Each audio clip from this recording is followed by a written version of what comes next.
Este assunto é bastante delicado, mas ele é a realidade de muitas famílias. Vamos lá, se vocês tiveram o despertar pelo clique tanto na capa quanto no título, vou passar um background a vocês a respeito.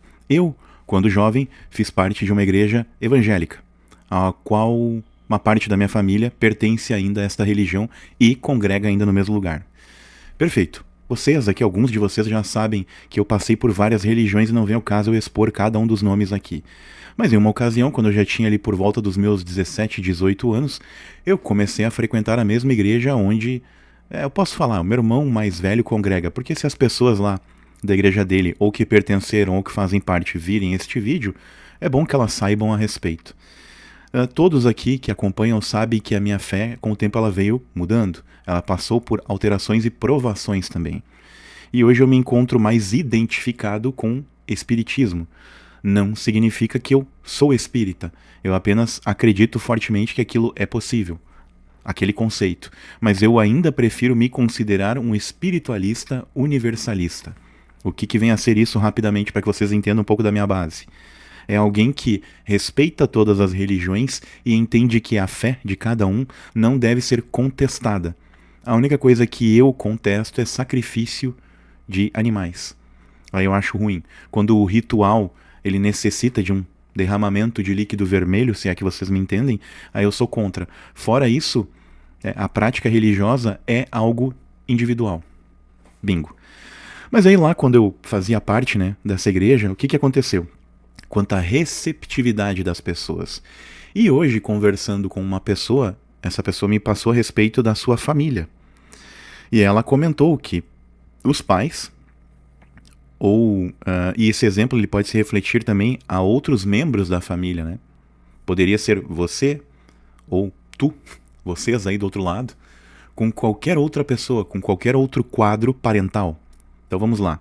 Essa pessoa comentou que a família acaba o segregando ou fazendo com que ele não pertença ao clã das atividades familiares. E agora eu vou citar o meu exemplo quanto a isso. Na igreja que o meu irmão até hoje frequenta, em um período haviam pessoas das quais eu acredito fortemente que o ego era um pouco elevado, sim. Motivo. Eu já tocava na ocasião. Claro que eu ainda era um músico em desenvolvimento. E talvez eu ainda tinha coisas a melhorar na ocasião. Mas eu sabia do meu potencial. Bingo. E aí, na igreja, existiam as bandas lá, existiam os grupos, obviamente, para atrair os jovens. Afinal, eu vim de uma fase onde, devido à minha idade, um grupo de pessoas que não existe hoje, que alguns aqui vão achar blasfêmia, mas essas pessoas fizeram com que muitas outras pessoas mais jovens quisessem ou que se tornassem músicos. Mamonas Assassinas. Pena que tem esse nome, né? Mas sim, esta foi a banda, ou sei lá, os músicos no Brasil que mais levaram pessoas a buscar por instrumentos. Foi a banda que mais incentivou a música no país, por conta, obviamente, do vício que as pessoas tinham. Bingo. Eu, criado nessa geração, anos 90, e obviamente eu fui muito embasado e inspirado por isso. E óbvio que nos anos 90 nós tínhamos um rock ainda bastante aflorado no país e no mundo. Bingo. Então, a maioria dos músicos da banda apreciavam muito bandas de rock. Só que daí lá dentro não podiam revelar isso. Afinal, é mundano, é secular, e não a banda ou as instituições consagradas dentro da igreja. O que eu acho, sinceramente, uma besteira. O mundo é mundo, em qualquer lugar.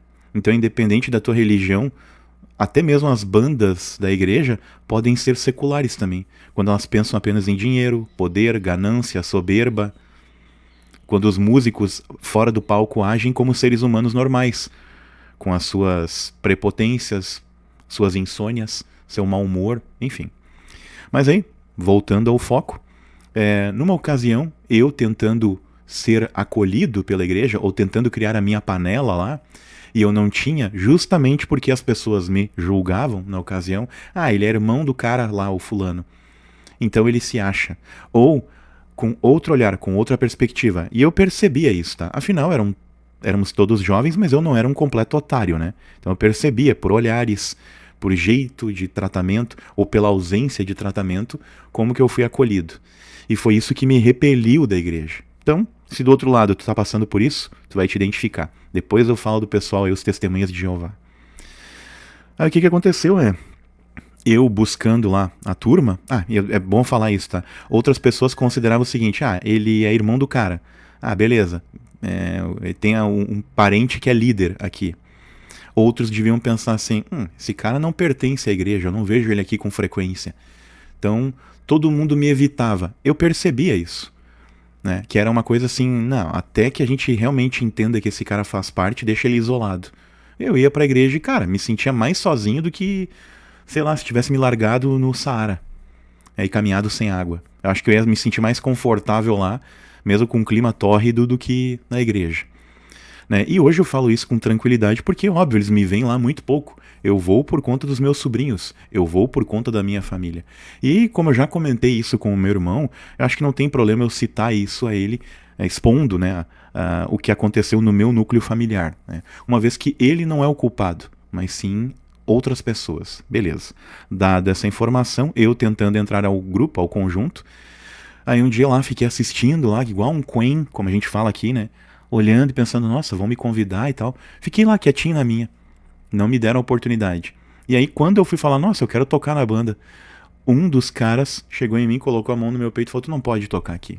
Eu, por que não? Tu não é membro. Engraçado, eu tava frequentando já, inclusive dando dízimo quando podia. Mas enfim. Aí aquilo ali, assim, me chateou, sabe? Porque eu ouvi de alguém que não era líder de nada, que não tinha nenhum grau de liderança ou nenhum... e isso que também, que eu vou dizer... eu não desrespeito hierarquias, tá? Eu sempre aprendi que existe isso em qualquer lugar. Mas eu achei muito triste isso por conta da igreja, de ter essas hierarquias e as pessoas que têm um carguinho de uma igreja, onde tu não... Cara, tu é um membro lá que tá lá para fazer caridade. E ao invés de tu acolher as pessoas para que elas olhem para ti com respeito e olhem para ti como exemplo, tu acaba fazendo um papel que é o contrário disso. Tá? Então, fica a reflexão.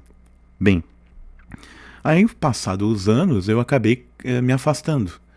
Um período ali com 20, 21, porque eu levei um pé na bunda de uma namorada e fiquei muito triste com a ocasião, eu voltei e tentei me inserir, mas assim, ó, sabe o peixe fora d'água? Bingo, era eu.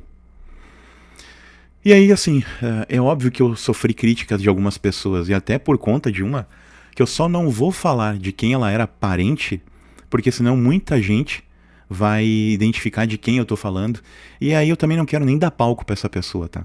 Um dia, uma menina, ela pegou e falou assim, nossa, tu te acha?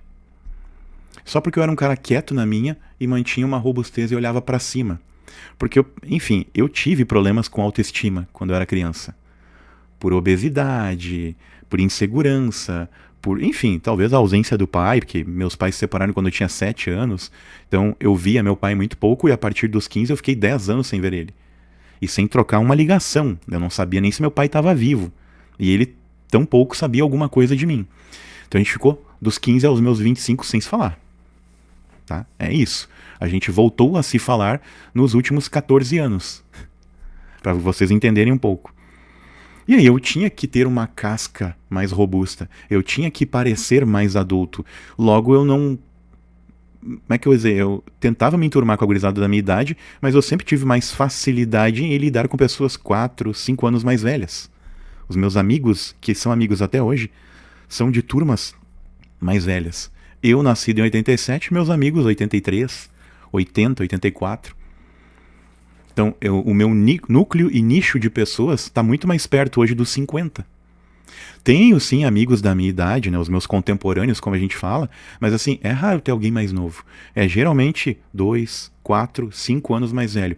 E quando a gente é bem jovem, isso faz uma diferença ainda maior, porque esse prisma, essa distância de idade quando se é mais jovem, faz muita diferença no tipo de assunto, a qualidade dos assuntos. Quando a gente vai ficando mais maduro, essa distância ela começa a ser eliminada. Aí vai mais pela afinidade mesmo. Então eu tenho amigos que outrora eram muito amigos, eram muito próximos, a gente se afastou, e com o tempo a gente vai vendo afinidade com outros nichos. Nossa, olha só, esse aqui tá mais parecido comigo. Aí o cara até reconecta com alguns que quase se perderam. Aí vejam bem, discorri de todo o assunto que parece que eu tô indo pros lados, né? Mas vamos lá. Vou voltar agora ao cerne. Então, tudo isso vocês viram, né? Beleza. Quais são os lugares em que eu tenho acolhimento sempre, independente da minha religião mudar ou não, ou a minha fé mudar? Porque sim, eu não tenho religião. E todo mundo aqui sabe, quem acompanha o canal sabe. Eu não tenho religião. A minha fé, a minha religião é Deus e Nosso Senhor Jesus Cristo. Ponto. Não, para mim não existe esse lance já, o catolicismo é a religião correta. Só porque, sei lá, é a primeira a instituir uma matriz. Ah, o judaísmo. Respeito-os porque provavelmente são o pináculo do pontapé das religiões cristãs. Vamos dizer que foi antes de nós termos as instituições igrejas por aí, o povo judeu era o povo citado como o povo de Deus. Hoje sabemos que, independente da etnia da nação, somos todos uma única coisa. O que nos diferencia? Características. Em compensação, a raça é uma só. Ponto. E como dizia o saudoso, né? Eu só não vou lembrar o nome dele agora que eu fui citar, mas ele é uma figuraça, acho que era Eduardo, né? Que era um produtor de bandas, e ele participava do Ídolos. Aquele cara, meio gorduchinho e barbudinho, ele dizia: somos todos marrons em tons diferentes. E é fato, né? E uns têm olho puxado, outros têm olho mais fechado, mais aberto, cores diferentes, e por aí vai. Mas assim, é tudo uma coisa só. Bingo. Dada mais essa informação, eu não tenho nada contra católico, evangélico, seja protestante ou o que for, luterano, ISLB e assim vai. Espírita, nada contra. Pelo contrário, comungo e compactuo de muitas das informações vindas de lá. Inclusive da vertente que afirma e que coloca as pessoas para pensar na possibilidade de não estarmos sozinhos no universo. Porque para mim não faz sentido. Seria um desperdício de energia e de espaço. Mas isso é papo para outro vídeo, e tem vídeo aqui falando sobre. Né? Eu não afirmo, não cravo a informação, mas eu não duvido. Ponto. E também, obviamente, falo das religiões de matrizes africanas, ou qualquer outra. Por quê? A minha fé, a minha religião, o meu jeito de pensar sobre Cristo é tentar imitar o que a gente consegue de Cristo. E eu não vou dizer para vocês aqui, eu não vou vender a figura de que se alguém me der um tapa na rua, eu vou dar o outro lado da face. Não. Eu provavelmente, como eu sou um ser humano, eu vou me irritar. Da mesma maneira como eu me irritaria de alguém pedir, num momento em que eu estou servindo a comida no prato ou me sentando à mesa para comer, alguém dizer: vamos tirar uma foto, ou se eu ficar um dia uma pseudo-celebridade ou pseudo-famoso aqui. Eu não gostaria de ser interrompido na hora da refeição, porque provavelmente se eu estou pegando um prato de comida é porque eu estou com fome. Aí assim, o que eu vou dizer para a pessoa? De maneira amistosa ou às vezes meio rude, dependendo do contexto. Se eu tô ali resolvendo uma coisa, alguém tá me perguntando outra e tal, eu vou falar de um jeito meio rápido, as pessoas vão considerar que eu sou estúpido. Mas eu vou dizer de maneira rápida, pragmática: tu espera eu terminar a comida, daí eu te chamo, a gente faz a foto, ou eu vou na tua mesa? Assim, de boa. Só me deixa fazer a refeição, tá? Como bom gorducho que eu sou, cara, não pede pra um gorducho pra ele tirar a foto e depois ir comer a comida fria, tá? Ou já cheia de mosca. Mas tudo isso para dizer a vocês, por exemplo, este rapaz na ocasião comentando a respeito da família, onde a família, ao invés de manter o acolhimento, separa-o das festividades, ou não tolera o fato dele pensar diferente. E isso eu acho tão estranho, porque, por exemplo, na igreja, eu fui separado dos meus irmãos de congregação por conta de um ideal na cabeça de alguém, ao qual essa pessoa que se colocou assim como um bloqueio, ela nem faz parte hoje da igreja. Eu nunca mais vi ela lá, porque hora ou outra eu frequento a igreja devido à minha família, né? Meu irmão faz parte, a família dele inteira frequenta. Né? E agora eu vou falar para vocês aqui a respeito de termos que eu coletei aqui, ó. Existem 3 definições para o que eu chamei aí de segregação religiosa, né? Ou espiritual. Mas aí o que eles me deram aqui, ó? Ostracismo religioso ou ostracismo familiar. Aí eu vou discorrer a respeito. O outro, intolerância religiosa familiar. E o terceiro, discriminação por convicção religiosa. Ou, entre parênteses, ou por ausência de fé. Né? No caso, o ateísmo. Aí vamos lá, vamos ao primeiro aqui. É bem rápido, pessoal. Ostracismo religioso ou ostracismo familiar é a denominação técnica mais exata para o caso. Que eu pedi para ele, dei os relatos aqui, conforme o que vocês viram, e pedi para ele me passar as informações. O ostracismo consiste em isolamento social deliberado, na rejeição e no corte intencional de comunicação direcionados a um indivíduo, por ele não se adequar às normas do grupo, quando praticado por parentes motivados por doutrinas e que configura, né, o ostracismo familiar de base religiosa. Gente, eu tô precisando aumentar meu óculos, hein? O grau. Porque a tela tá aqui a 1 metro de mim e eu não consigo ler. Vamos lá. 2. Intolerância religiosa familiar. Embora o termo costume ser associado a ataques políticos, aponta o ato que isolar alguém por ter uma fé diferente do grupo ou por optar por não seguir nenhuma configura intolerância. Isolar um filho em jantares ou comemorações por divergência de crença é uma manifestação doméstica e afetiva dessa intolerância. Então, vamos lá, vamos para o terceiro agora. Discriminação por convicção religiosa ou por ausência de fé. Termo muito forte no campo do direito. Protege não apenas quem muda de religião, mas também quem escolhe ateísmo, agnosticismo ou a não filiação a clãs religiosos. Ainda bem que eu usei o termo clã anteriormente, né? Porque não deixa de ser, é um grupo que pensa igual. Todo grupo que pensa igual, que tem aquela coesão, é um clã, né? É uma turma, ou antigamente chamaríamos de uma aldeia ou um povo que pensa, que comunga da mesma opinião. Vamos lá, agora finalizando. O rapaz ou moça ter sido discriminado e privado do convívio familiar devido às suas convicções filosóficas e espirituais pessoais. Bom, aí aqui deixei claro a vocês que essa pessoa ela está sendo separada automaticamente da sua família por conta da divergência de fé. Pois não quer dizer que a pessoa é descrente, ou que ela é ateia, ateu, enfim. Na realidade é apenas por não querer o pacote da religiosidade. Eu mesmo, eu já citei aqui para vocês, e não quero que isso pareça uma blasfêmia, mas, por exemplo, um dia eu dei esse relato de que se nós víssemos o mundo espiritual, se nós tivéssemos o véu descortinado e víssemos o que acontece no mundo espiritual aqui mesmo, no nosso mundo 3D, enquanto a gente está aqui vivendo a nossa vida, a nossa experiência tridimensional, se enxergássemos o mundo espiritual, nós nos assustaríamos com o que a gente ia ver. Porque teríamos Gente, vamos lá, são 8 bilhões de pessoas encarnadas. Vocês acham que quantas outras pessoas desencarnadas coabitam o mesmo espaço aqui? Eu tô falando do nosso planeta. E aí, por mais que alguns aqui não acreditem nisso, vamos lá. Quando a gente fala anjo caído, fala anjo, fala um monte de denominações que as pessoas que pregam isso, elas nem sabem com convicção do que elas estão falando.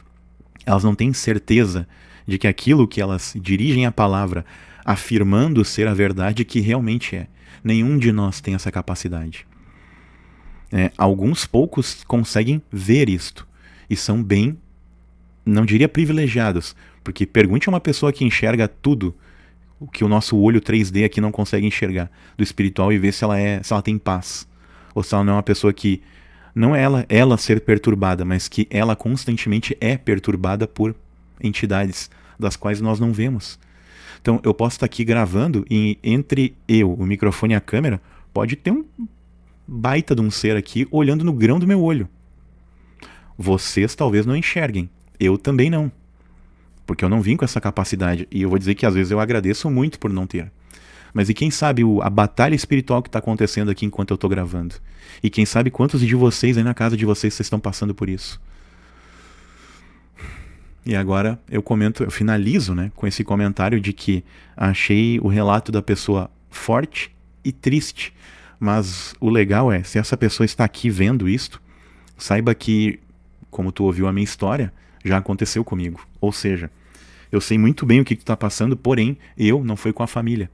Porque minha própria mãe, ela diz assim, cara, eu fiz parte de uma igreja adventista, não tem problema eu expor isso, porque é verdade, ela conta isso de boca cheia. E ela falou, enquanto eu era membro e fazia as coisas para a igreja, eu era querida. Quando eu precisei de um socorro e a igreja me deu as costas, e aí eu, revoltada, falei coisas, aí eu não servia mais. Só que eu falei a verdade. Naquele momento eu corria risco lá na ocasião. E ninguém ajudou. Ela ficou totalmente desamparada. Aí ela viu, que legal. Vocês pregam uma coisa que vocês não conseguem fazer. E depois, passado um tempo, aconteceu comigo, dessa questão das pessoas quererem separar os irmãos ao invés de acolher. Por isso que hoje existem nas igrejas um setor de acolhimento. Pena que comigo na ocasião não aconteceu, mas eu igual sou grato, porque isso me aproximou no ano de 2017, 18 e 19, antes do que aconteceu no mundo, me aproximou muito mais do espiritismo. E me tornou uma pessoa universalista quanto à religião. Eu não tenho religião. Eu não penso em dogma.